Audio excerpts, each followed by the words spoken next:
आपसे भी मैंने बातचीत की थी चुनाव के दौरान, आपने कहा था कि बीजेपी धारोधार हारेगी। मुझे लग रहा था कि 60 कांग्रेस जीतेगी और 20 बीजेपी जीतेगी और बाकी इधर उधर।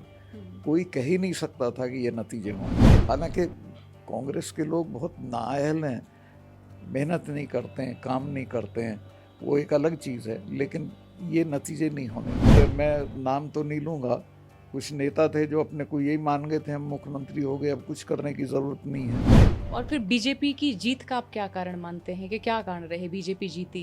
देखिए, मैं तो खुद कह रहा हूँ कि वो अभी अनएक्सप्लेनेबल है, मेरी समझ में नहीं आ रहा है क्यों। जो लड़ेगा वो जीतेगा। विपक्ष लड़ता नहीं है, सड़कों पे नहीं है कहीं भी। विपक्ष को सड़कों पे आना चाहिए, संघर्ष करना चाहिए और एकता अपनी रखनी चाहिए। बुलाया मैंने, हुड्डा कहा भी था, मैं कहा साहब मेरा भी संपर्क है वहाँ चरण सिंह जी के ज़माने से और मैं सेवा में हूँ, आप कुछ मुझे को बुलाया नहीं। मैं खुद गया था 2 जगह, बाढ़ और चरखी दादरी। इतना ही कहूँगा कि जगदीप जी को ये सोचना चाहिए कि भारत के संसदीय इतिहास में पहली बार जो चेयर है उसके खिलाफ विश्वास प्रस्ताव आया है। क्यों आया? न जांच हुई, न सजा दी गई। और पुलवामा एक बहुत बड़ी फेल्योर थी और उसी के बेसिस पे सरकार दोबारा जीत के आ गई। नमस्कार, मेरा नाम सोनिया सत्यानीता है। इस समय हम आपको मुखातिब कराएंगे सत्यपाल मलिक साहब से। मलिक साहब, बहुत शुक्रिया। आपकी सेहत पहले बताएं कि कैसी है? ठीक है, मेरे पैर में थोड़ी प्रॉब्लम है लेकिन वो अब ठीक हो रही है जी। मेरा ये सवाल आपसे पहला यही, हरियाणा चुनाव में तमाम जो सर्वेज हैं, तमाम जो रिपोर्ट्स आई, उनके तहत ये माना जा रहा था कि सरकार आएगी कांग्रेस की। ये सबके लिए बड़ा चौंकाने वाला रहा कि कांग्रेस की सरकार नहीं बनी, सरकार बनती है बीजेपी की। आपसे भी मैंने बातचीत की थी चुनाव के दौरान, आपने कहा था कि बीजेपी धारोधार हारेगी। मैं चूंकि ग्राउंड पे था हरियाणा में, कई जगह कैंपेन में था, तो मुझे लग रहा था कि 60 कांग्रेस जीतेगी और 20 बीजेपी जीतेगी और बाकी इधर उधर। कोई कह ही नहीं सकता था कि ये नतीजे होंगे। अभी तक ये किसी वो नहीं हुआ है, इसका कोई एक्सप्लेनेशन नहीं मिला है कि क्यों ऐसा हुआ नतीजा जो हुआ है। हालांकि कांग्रेस के लोग बहुत नाअहल हैं, मेहनत नहीं करते हैं, काम नहीं करते हैं, वो एक अलग चीज़ है, लेकिन ये नतीजे नहीं होने थे। इसमें कई तरह की कमियां गिनवाई जा रही हैं। कमियां ये है कि कुमारी शैलजा जी फ्रंट फुट पे नहीं रही, उन्हें होना चाहिए था। कमियां ये भी टिकट बंटवारा सही नहीं हुआ। पार्टी यूनाइटेड नहीं गई लोगों में, फिर टिकटों के बंटवारे में भी गड़बड़ हुई।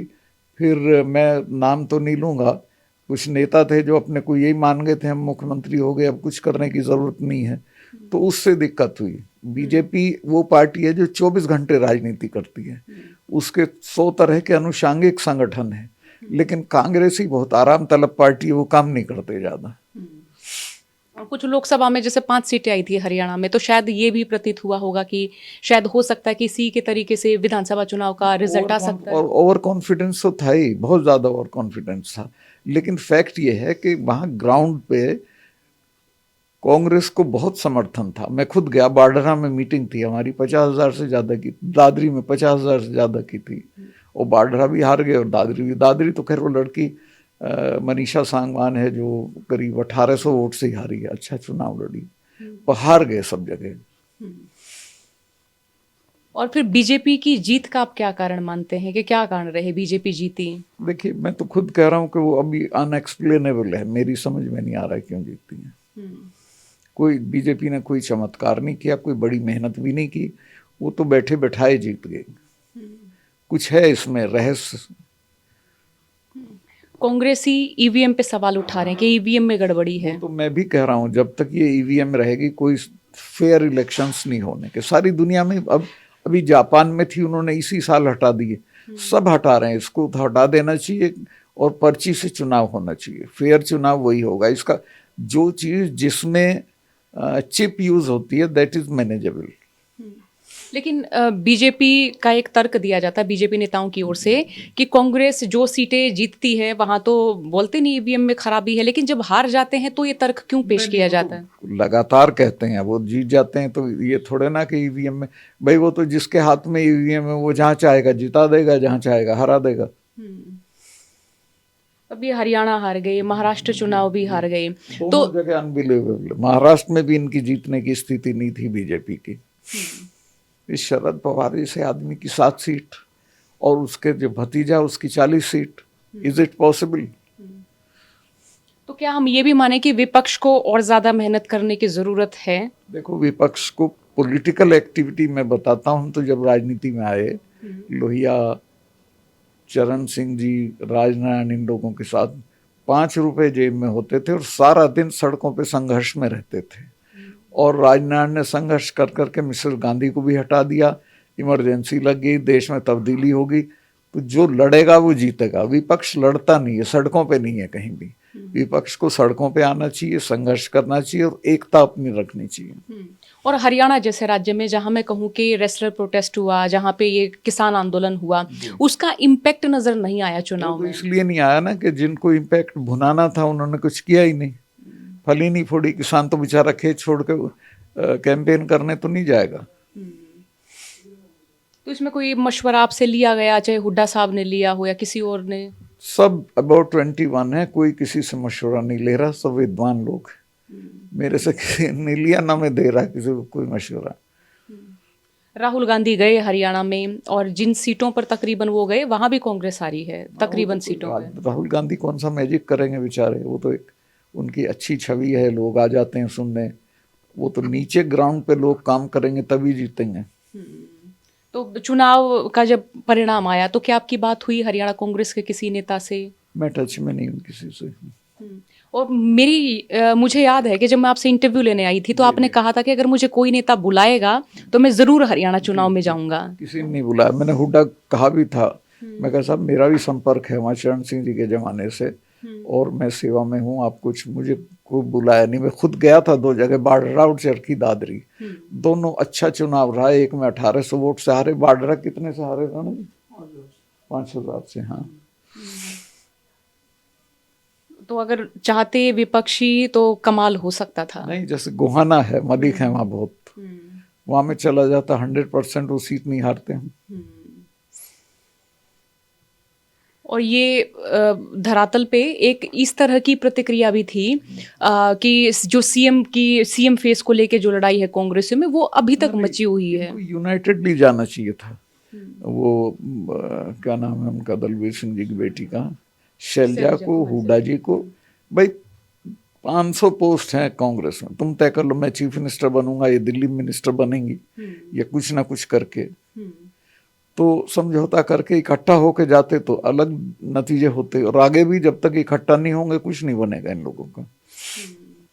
यानी मैं क्या मानूं कि हरियाणा कांग्रेस फिलहाल जो हरियाणा की जो कांग्रेस है वो दुर्गति की ओर है? अभी तो दुर्गति में ही है, पर वो सुधारी। 1 मिनट का काम है सुधारना। शैलजा को यहाँ बुला के चीफ मिनिस्टर बना दो, वहाँ कोई और जाट को किसी को प्रोजेक्ट कर दो, या हुड्डा जी को, जिसको भी करना चाहो, आप जीत जाओगे।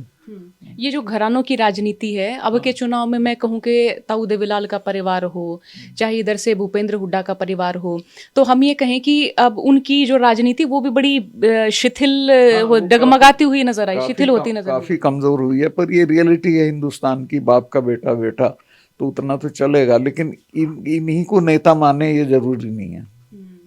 तो नए नए चेहरों पर भी ध्यान दिया जाना चाहिए। जरूर, खासतौर से जो संघर्ष में से निकले लोग।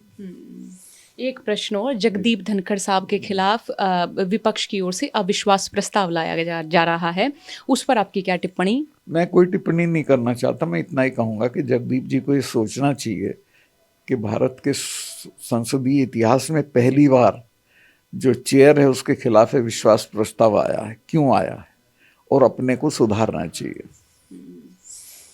और कोई ऐसी जो सलाह जो आप विपक्षियों को देना चाहेंगे? उनको, सब विद्वान लोग हैं, मैं किसी को कोई सलाह नहीं देना चाहता। उनको मेरी एक ही सलाह है कि ड्राइंग रूम में मत बैठो, सड़कों पे रहो, जनता के सवालों पे लड़ो, झगड़ो। किसान खुद संघर्ष कर रहा है, तुम क्यों नहीं कर रहे हो? आप मुझे बताओ, सब जगह किसान धरने बैठे हैं, कोई भूख हड़ताल कर रहा है, पॉलिटिकल पार्टी का नेता कुछ कर रहा है किसानों में जाके? कहीं नहीं जाते, खुद कुछ नहीं करते हैं। तो ये जब तक पार्टी के लेवल पे इशू उठा के नहीं लड़ेंगे तब तक कुछ नहीं बनेगा देश में। अभी शंभू बॉर्डर पे किसान बैठे हैं, दिल्ली जाने की वो तैयारी कर रहे हैं, 2 बार दिल्ली की ओर कूच किया लेकिन सफल नहीं हो पाए हैं। अब तीसरी बार, यानी कह रहे कि 14 तारीख को दोबारा दिल्ली का कूच करेंगे वो। ये फिर उनको रोकेंगे, लेकिन मेरा ये कहना है बहुत बुरी बात है। पहली चीज तो ये कि हरियाणा वालों का ये हाईवे कोई हरियाणा सरकार का नहीं है, तो केंद्र का है और सार्वजनिक प्रॉपर्टी है। उस पे तुम कैसे रोक लोगे? तुम्हारे घर तो वो जा नहीं रहे हैं, लेकिन रोकेंगे उनको। लेकिन वो एक तर्क ये भी दे रहे हैं जो किसान नेता हैं आपस में, राकेश टिकैत साहब कह रहे हैं उनको क्यों नहीं बुला रहे, दिल्ली की इतनी बड़ी कॉल है तो इसमें सिर्फ एक जत्था या एक संगठन क्यों है? राकेश अपने यहाँ से आए ना जत्था लेके। राकेश जो है सजी सजाई बारात में जाता, उससे क्या फायदा है? राकेश अपने यहाँ कॉल दे के भाई चलो वहाँ बैठे हैं किसान, वहाँ चलेंगे हम। तो क्या जब इस तरह की बयानबाजियां हो जाती हैं किसान नेताओं के बीच में ही, तो क्या हम ये माने उससे कोई भी आंदोलन है वो बिखराव की ओर चला जाता है? अभी तो यूनिटी नहीं है, बिखराव तो तब होगा जब यूनिटी दिखे। कहीं यही नहीं यूनिटी। वही हैं बेचारे पंजाब वाले हैं, वो लड़ते हैं। हरियाणा भी उतना नहीं है उसमें जितना पंजाब वाले हैं। सब लोगों का ये तर्क है कि बुलाया नहीं गया, यानी हम ये कहें कि सहमति नहीं। संघर्ष में कोई बुलाया जाता है? संघर्ष में तो कूदना पड़ता है जाके। अब जैसे पुलवामा हमला था, किसान आंदोलन रहा, पहलवान आंदोलन रहा, हम कहें कि विपक्ष इन तमाम मुद्दे, तमाम मसलों को बहुत अच्छे से उठा सकता था। नहीं पा रहा। मैंने तो अभी भी एक करण ठाकुर को इंटरव्यू में मैंने पुलवामा को दोबारा उठाया, क्योंकि मैं तब वहाँ गवर्नर था, मेरा देखा हुआ है वो। 40 जवान हमारे शहीद हो गए सिर्फ सरकार की कमी से, लेकिन जिनकी कमी से हुए उन पे आज तक कोई न जांच हुई न सजा दी गई। और पुलवामा एक बहुत बड़ी फेल्योर थी, और उसी के बेसिस पे सरकार दोबारा जीत के आ गई। देखो राज कहते 10 मिनट बाद कर लें। लेकिन इस पूरे चुनाव में हमें कहीं पुलवामा का जिक्र नहीं सुनाई दिया। इनको अकल ही नहीं है। मैंने तो खुद अभी दो महीने पहले इंटरव्यू दिया करण थापर को, उसमें पुलवामा का मैंने एलोबरेट करके जिक्र किया। संविधान के बारे में बात कर रहे हैं, किसानों के बारे में, पहलवानों के बारे में बात कर रहे हैं विपक्षी भी। तो आप मानते हैं कि पुलवामा हमले को अगर उठाया जाए या पुलवामा मुद्दे को, अभी इतना बड़ा इशू है कि सरकार उसी पे जा सकती है। किसी ने किसी भी विपक्षी नेता ने आपसे बात नहीं की? बोला ही नहीं, कोई बोलता ही नहीं है। क्या आप अपनी ओर से पेशकश करते हैं कि मुद्दा उठाया जाए, इस पर बोला जाए? अपनी तरफ से क्या पेशकश करूं? अकलमंद को इशारा काफ़ी है। जब मैंने बोल दिया, बोल रहा हूँ जगह जगह। बेसिकली उन्होंने, मैं तो वहाँ गवर्नर था, सीआरपीएफ ने 5 प्लेन मांगे थे। 5 प्लेन से 1000 लोग फेरी हो जाते एक दिन में, लेकिन 40 दिन तक उनकी एप्लीकेशन मिनिस्ट्री ऑफ होम में पड़ी रही और फिर कैंसिल कर दी। अगर वो हो जाता तो उन्हें सड़क से जाने की जरूरत ही नहीं थी, कोई शहादत नहीं होती। और आप ये समझिए कि अगर मेरे से मांग लेते तो मैं दे देता। मैं तो, हमारे जब बच्चे जम्मू में फंस जाते थे बर्फबारी की वजह से, उनके लिए जहाज़ भेज देता था। दिल्ली में जहाज़ किराए पे मिलते हैं यहाँ पालम पे। पूरा शटडाउन, मतलब इस तरह का केस रहा कि इस पर सवाल होने चाहिए और सवालों का जवाब नहीं हुआ। तो दोबारा मोदी इसी पे पावर में आए। मैं देखता हूँ उसमें तीसरे दिन से इन्होंने बोलना शुरू कर दिया था, ये पाकिस्तान पे डाल दिया पुलवामा को, और अपनी जो गलतियां थी वो नहीं बोली। ये अपोजिशन का काम था। अपोजिशन कहता भाई तुम जहाज दे देते तो नहीं मरते, क्यों नहीं दिए तुमने जहाज, इसलिए तुम जिम्मेवार हो। बहुत शुक्रिया सर समय देने के लिए। मेहरबानी, शुक्रिया आपका।